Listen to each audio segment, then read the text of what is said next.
এঁচড়টা আমি এইভাবে কেটে নিচ্ছি। জল ফুটছে, এঁচড়গুলো একটা একটা করে কোণার মধ্যে ছেড়ে দিচ্ছি।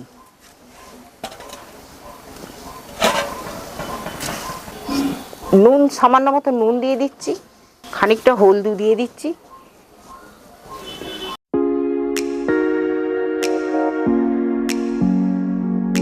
বন্ধুরা, আজ আমি এই এঁচড়টা দিয়ে তোমাদেরকে এক বহু প্রাচীনকালের রান্না দেখাবো। ঠাকুমা, দিদিমা এইভাবে রান্না করেছি, যার ফলে এঁচড়ের স্বাদ খাসির মাংসর মতো হবে। তোমরা এঁচড়টা খেয়ে বুঝতেই পারবে না যে এঁচড় খাচ্ছি না খাসির মাংস খাচ্ছি।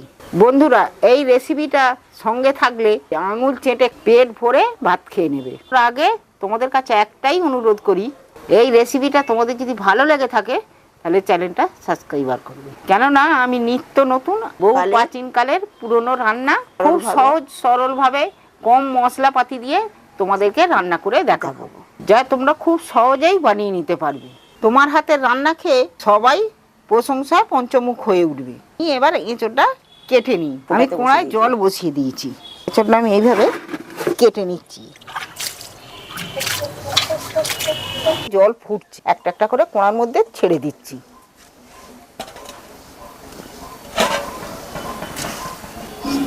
নুন, সামান্য মতো নুন দিয়ে দিচ্ছি, খানিকটা হলদি দিয়ে দিচ্ছি, দিয়ে আমি এটাকে একটু ফুটিয়ে নেবো। আমি এঁচড়গুলো সেদ্ধ হয়ে গেছে, মোটামুটি আমি এঁচড়গুলো সেদ্ধ হয়ে যেতে তুলে নিয়েছি। এবার আমি কেটে নেবো। এর যে আঠা আর একটুকু আঠা নেই।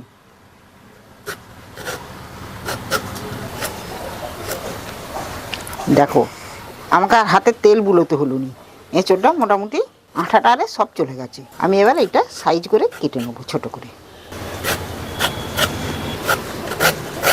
এইভাবে এঁচড়গুলোকে আমি সবগুলো কেটে নিচ্ছি। কথা বলতে বলতে আমার এঁচড়গুলো মোটামুটি সব কাটা হয়ে গেছে। আলুটা কেটে নিচ্ছি।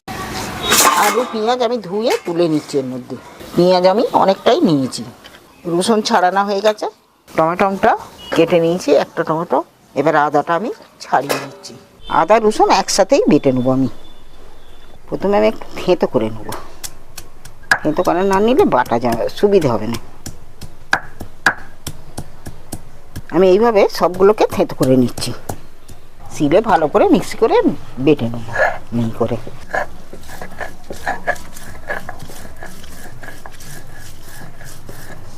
শিলে পেশার মশলা খেতে ভালো হয়, যেটুকু মশলা পিসবে সেটুকুই খাঁটি পাবে।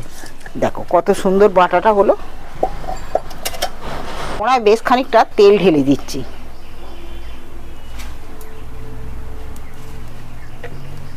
আলুগুলো তুলে দিচ্ছি।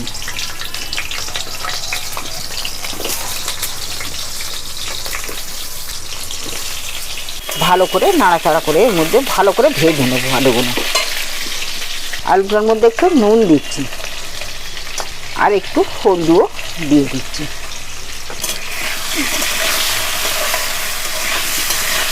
এই যে আমি আলুতে নুন আর হলদি দিই, এই নুন হলদি দিয়ে আলুটা ভাজা করলে আলুগুলো খেতেও খুব সুস্বাদু হবে, ভালো ভাজাও হবে, খেতেও খুব ভালো হবে। দেখো আলুগুলো ভাজা হয়ে গেছে, লাল লাল হয়ে গেছে। এবার আমি আলুগুলো তুলে নেব। আলুগুলো আমি এঁচড়ের পাশেই এখন তুলে নিচ্ছি।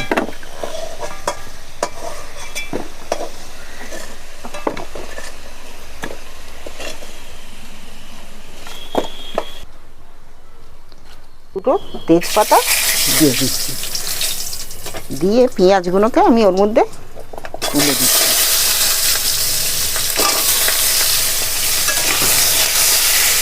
পেঁয়াজগুলো আমি তেলের মধ্যে একটু ভাজা করে নেব। এটা নুন দিতে লাগবে না, আলুতে যে নুন দিয়েছি না, তেলের নুনটা এতে আছে। এবার পেঁয়াজগুলোর সাথে আমি এই যে চর্বিটা নিয়েছি ধুয়ে আমি ওর মধ্যে দিয়ে দিচ্ছি। তেলটা আমি কম দিয়েছি, এ থেকে তেলটা বের হবে বলে আমি কম করেই তেল দিয়েছি কোনার মধ্যে। এবার আমি ভালো করে নাড়াচাড়া করে এটা যত কষাবো তত এর মধ্যে থেকে তেল বেরোবে। পেঁয়াজের সাথে ভালো করে কষে নেব। এইটা যত ভাজা হবে এর ভেতর থেকে তত তেল এইগুলো থেকে গলে গলে বেরোবে চর্বি থেকে।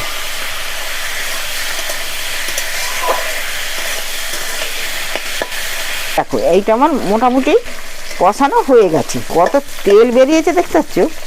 ওই জন্য তেল আমি প্রথমেই কম আজকে তেল ব্যবহার করেছি। এবার আমি আদা রসুনটা যে বেটে রেখেছিলাম তুলে দিচ্ছি, আদা রসুনটা তুলে দিচ্ছি এর মধ্যে দিয়ে একটু কষিয়ে নেব।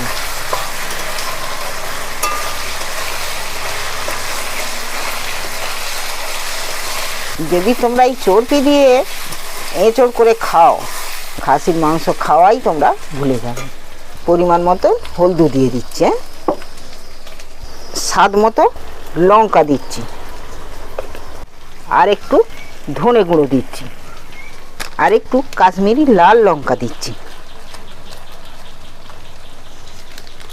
এবার স্বাদ মতো নুন দিচ্ছি, দিয়ে এবার আমি ভালো করে নাড়াচাড়া করে ভালো করে কষিয়ে নেব।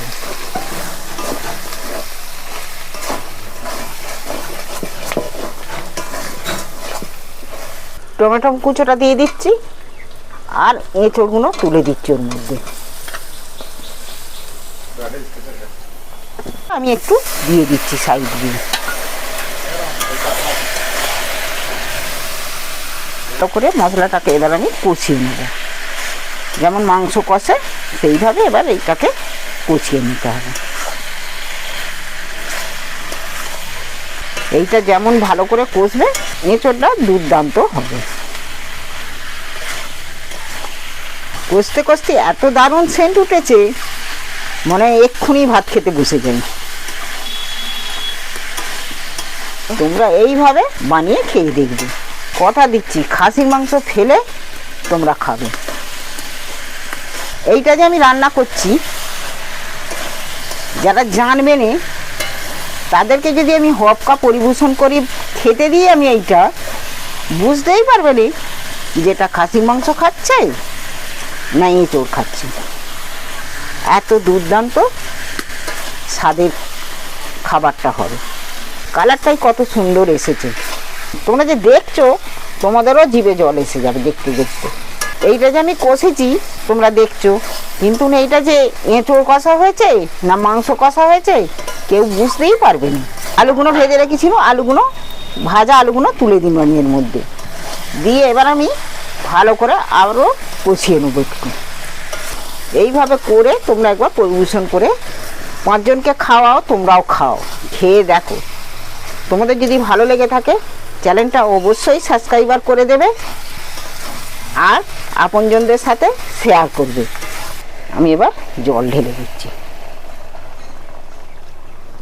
তোমরা জল যেমন খাবে তেমন দেবে। তোমরা যদি কষা খেতে চাও সেরকম মাখো মাখো জল দেবে, যদি ঝোল খেতে চাও তাহলে একটু জলের পরিমাণ একটু বাড়িয়ে দেবে। চর্বি দিয়ে এঁচড় দারুণ একটা সুস্বাদু রেসিপি, দারুণ একটা রেসিপি। একে দিয়ে যে কেউ এক থালা ভাত আঙুল চেটে পুটে খেয়ে নেবে। খুব সুন্দর সেন্ট ছেড়েছে, খুব সুন্দর সুস্বাদু দারুণ হয়েছে খেতে। তবে আমি নাবিয়ে ঢেলে ফেলছি জিনিসটা। এইভাবে রান্না করে খেলে তুমি এঁচড় খাচ্ছ কি খাসি খাচ্ছ বুঝতে পারবে না। ভালো লাগলে চ্যানেলটা সাবস্ক্রাইব করবে আর আপনজনদের সাথে শেয়ার করবে।